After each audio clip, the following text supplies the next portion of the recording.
हम जानेंगे बिहार बोर्ड का क्लास 8 हिंदी से चैप्टर 7 का सारांश और उसके कुछ प्रश्नों के उत्तर, जिसका शीर्षक है ठेस, जिसके राइटर हैं फणीश्वर नाथ रेणु जी।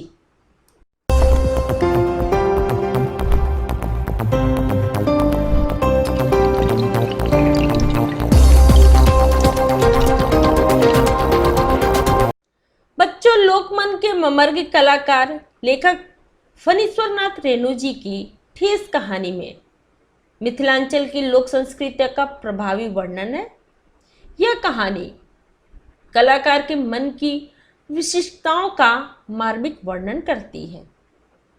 श्रम के प्रति सम्मान की भावना, रिश्तों की गहराई और मनुष्यता की पक्षधरता को समझने में पाठ का महत्वपूर्ण योगदान है। आंचलिक कहानी की खूबसूरती, घटना एवं संवेदना की दृष्टि से भी कहानी उल्लेखनीय है। बच्चों, इस पाठ की शुरुआत हम यहाँ से करेंगे। श्रीचंद गांव का एक कुशल कारीगर है, जिसके मोती और पटेर की शीतल पाटी, बांस के कमाची से चिक पर्दा, 7 रंग के डोरी से मोढ़े, पूंज की रस्सी से बना भूसा रखने वाला जाल, कुश की आसनी और ताल यानी ताड़ के पत्ते से छतरी बनाने में उसने दूर दराज तक प्रसिद्धि पा लिया था। लोग बड़े शौक से शीतल पाटी और चिक बनवाकर अपने अपने सगे संबंधियों के यहाँ भेजते। इतने कुशल कारीगर के लोग कामचोर या बेगार मानकर अन्य काम में नहीं बुलाते थे। वो कामचोर नहीं था, वो अपने काम को बड़ी ही तन्मयता से करता था। उसका मनपसंद भोजन और प्रेम भरी वाणी मिल जाता तो उसकी तन्मयता देखते बनती थी। यदि कोई बीच में टोक देता तो उसकी काम पड़ा ही रह जाता। हाँ, यदि एक बार उसे मनपसंद भोजन या पर्याप्त भोजन नहीं मिलता तो दूसरी बार वो वहाँ नहीं जाता और खोलकर अपनी व्यथा व्यंग्य भाषा में अवश्य बोल देता। बच्चों, इस कहानी में एक ब्राह्मण पंचानंद चौधरी के घर काम और पसंद के लायक भोजन नहीं मिलने पर श्रीचंद ने पंचानंद के छोटे बेटे से साफ साफ कह दिया कि तुम्हारी भाभी नाखून पर तरकारी यानी सब्जी परोसती है तथा कढ़ी इमली देकर बनाती है, जो हमारे जैसे कहार कुम्हारों के घर वाली बनाती है। तुम्हारी भाभी ने कहाँ से सीखा?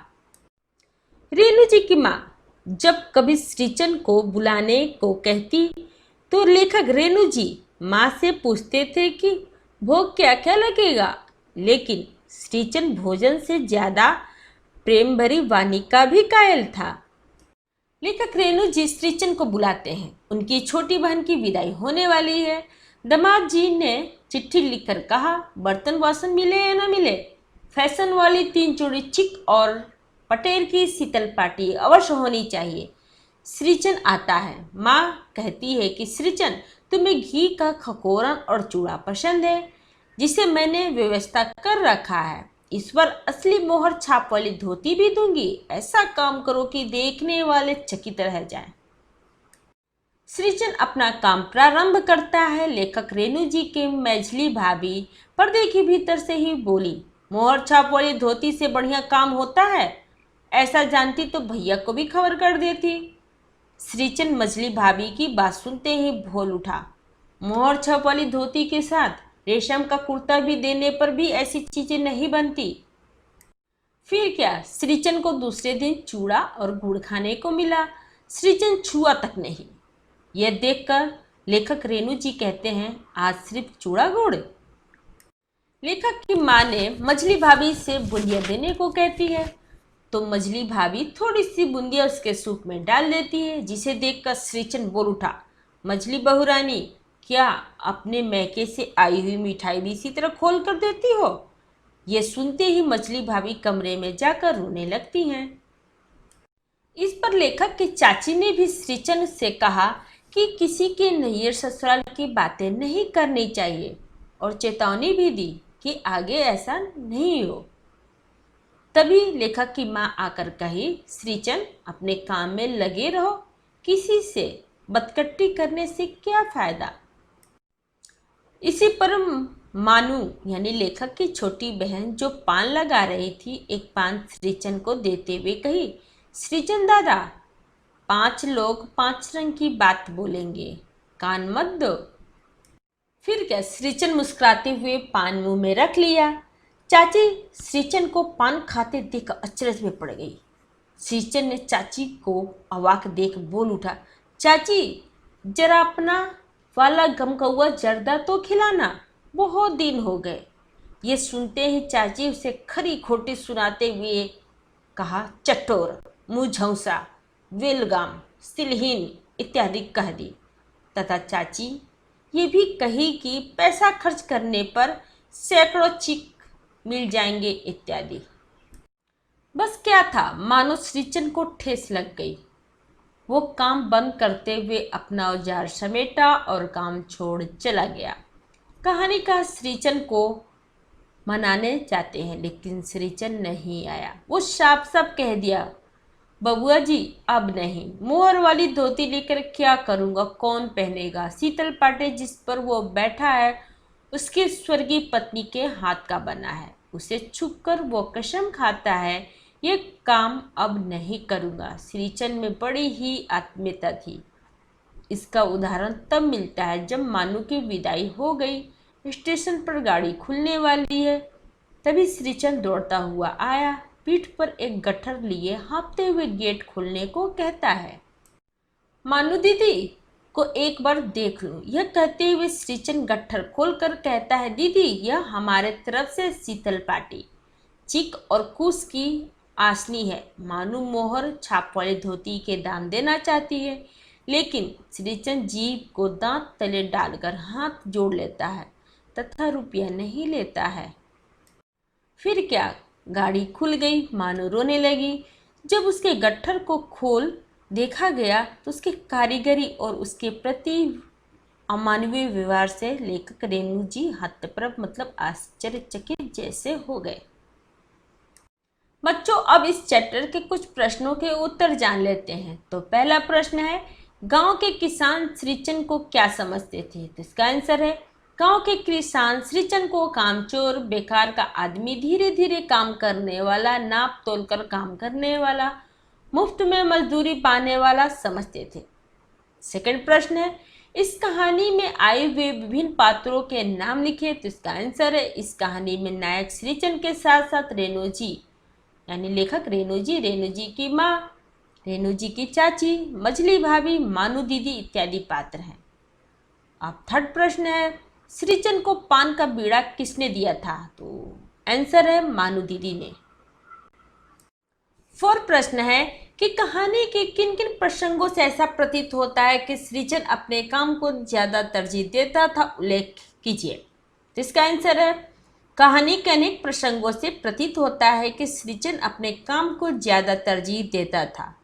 कि रेणु जी के घर मानू दीदी की विदाई के पूर्व शीतल पाटी और चिक बनाने के लिए श्रीचंद को बुलाया जाता है। वो अपने काम में तन्मय हो गया। अगर उसकी तन्मयता में विघ्न डाले तो वो गेहूमन सांप की तरह फुफकार उठता और काम छोड़कर चला जाता, फिर वो काम अधूरा ही रह जाता था। कहानी प्रसंग में दूसरे दिन जब वो अपने काम में लगा तो उसे खाने पीने की सुधि ही नहीं रही। उसे चूड़ा गुड़ खाने को मिलता है, वो केवल चूड़ा फाँक रहा है और गुड़ का ढेला यूं ही अछूता पड़ा है। चूड़ा चबाते समय भी वो अपने काम में तन्मय है। उसे कुछ सुधि नहीं है कि चूड़ा के साथ गुड़ भी खाना है। इससे स्पष्ट है कि वो भोजन की अपेक्षा अपने काम को ज्यादा तरजीह देता था।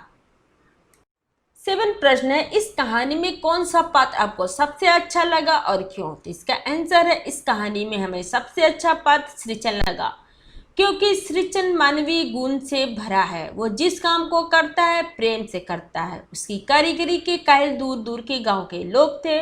वो स्वाभिमानी और सम्मान प्रिय व्यक्ति है। उसे खाना जो भी मिले वो अपने काम को तरजीह देता था।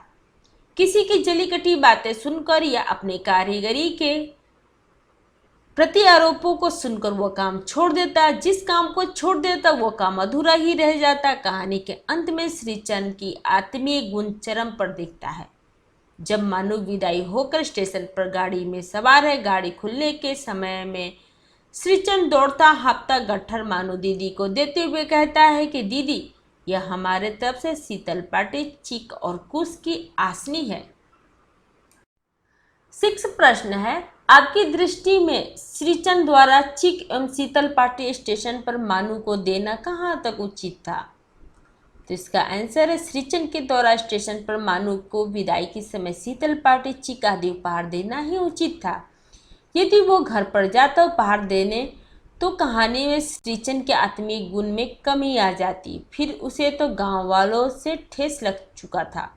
एक सफल कारीगर श्रीचंद अपनी कला का महत्व देते हुए स्वनिर्मित वस्तुओं को उपहार मानू को स्टेशन पर प्रदान करता है, जो उपयुक्त समय था। 7 प्रश्न है, काम के बदले थोड़ा सा अनाज या चंद रुपये देकर क्या किसी मजदूर की मजदूरी का मूल्य चुकाया जा सकता है?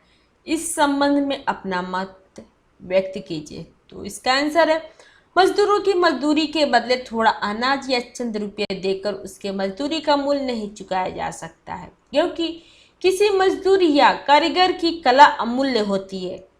फिर अन्य या रुपये से मजदूरी का मूल्य कैसे चुकाया जा सकता है? किसी मजदूर या कारीगर के लिए उसकी मजदूरी का सबसे बड़ा मूल्य है उसकी कला के प्रति आभार व्यक्त करना, कारीगर का सम्मान करना।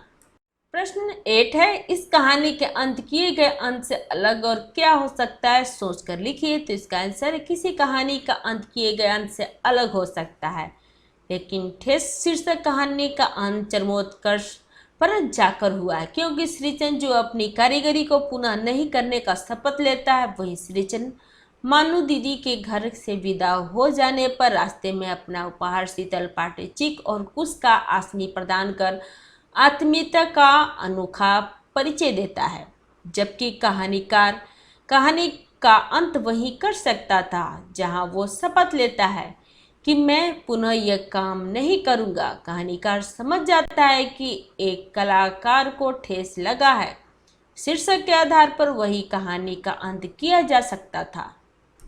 बच्चों, अब हम व्याकरण से मुहावरे के बारे में जानेंगे। तो मुहावरा किसे कहते हैं? तो मुहावरा ऐसे वाक्यांश जो समान अर्थ का बोध न कराकर किसी विलक्षण अर्थ का बोध कराए, मुहावरा कहलाता है। मुहावरे के प्रयोग में भाषा में सरलता, सरसता, चमत्कार और प्रभाव उत्पन्न होते हैं, जैसे आंख का तारा यानी बहुत प्यारा।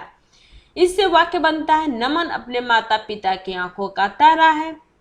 अब हम जानेंगे लोकोक्ति किसे कहते हैं। तो लोकोक्ति के पीछे कोई कहानी या घटना होती है, उससे निकली बात बाद में लोगों की जुबान पर चल निकलती है, तो उसे हम लोकोक्ति कहते हैं। जैसे एक पंथ दो काज, इसका मतलब हुआ एक काम से दूसरा काम हो जाना। इससे वाक्य बनता है, पटना जाने से एक पंथ दो काज होंगे। सम्मेलन में कविता पाठ भी करेंगे और साथ ही जैविक उद्यान भी देखेंगे। आइए इसके साथ ही कुछ ऐसी बातों को भी जानें जिससे मुहावरे और लोकोक्तियों की समानताओं और असमानताओं का पता चले। तो पहला है, मुहावरे और लोकोक्तियों में पर्यायवाची शब्द नहीं रखे जा सकते, यही कारण कि इनका अनुवाद संभव नहीं है। सेकंड है, लोकोक्ति स्वतंत्र वाक्य होते हैं, जबकि मुहावरे वाक्यांश होते हैं। बच्चों, इस व्याकरण से पहला प्रश्न बनता है कि इन मुहावरों का वाक्यों में प्रयोग करते हुए अर्थ स्पष्ट कीजिए। तो इस प्रश्न उत्तर है, पहला है कान मत देना, इससे वाक्य बनता है उसके बातों पर कान मत देना। सेकंड है दम मारना, यानी बीमार व्यक्ति दम मार मार कर चलता है। थर्ड है मुंह में लगाम ना होना, इससे वाक्य बनता है श्याम के मुंह में लगाम नहीं है। 4 है सिर चढ़ाना, तो इससे वाक्य बनता है मदन अपने पत्नी को सिर चढ़ा लिया है। बच्चों, अब हम कुछ कठिन शब्दों के अर्थ जानेंगे, जैसे पतीली मतलब तांबे पीतल आदि का ऊंचे किनारे वाला गोलाकार बर्तन। सेकेंड है पनियाई मतलब ललचाई। थर्ड है झाल मतलब कटुता कड़वा। 4 है चिक, इसका मतलब वो बांस की तिलियों से बना झीना पर्दा। 5 है नैनू मतलब मक्खन। 6 है शीतल पाटी, इसका मतलब है चिकनी और पतली चटाई। अगर आपको मेरा ये वीडियो अच्छा लगा हो तो लाइक करें, या फिर कोई डाउट हो तो आप हमें कमेंट बॉक्स में लिख कर बताएं। अगर आप पहली बार मेरे चैनल पे आए हैं तो सब्सक्राइब करें और बेल आइकन को प्रेस करें जिससे आपको मेरे नए वीडियो का नोटिफिकेशन सबसे पहले मिले। थैंक यू बच्चों, फिर मिलते हैं अगले वीडियो में।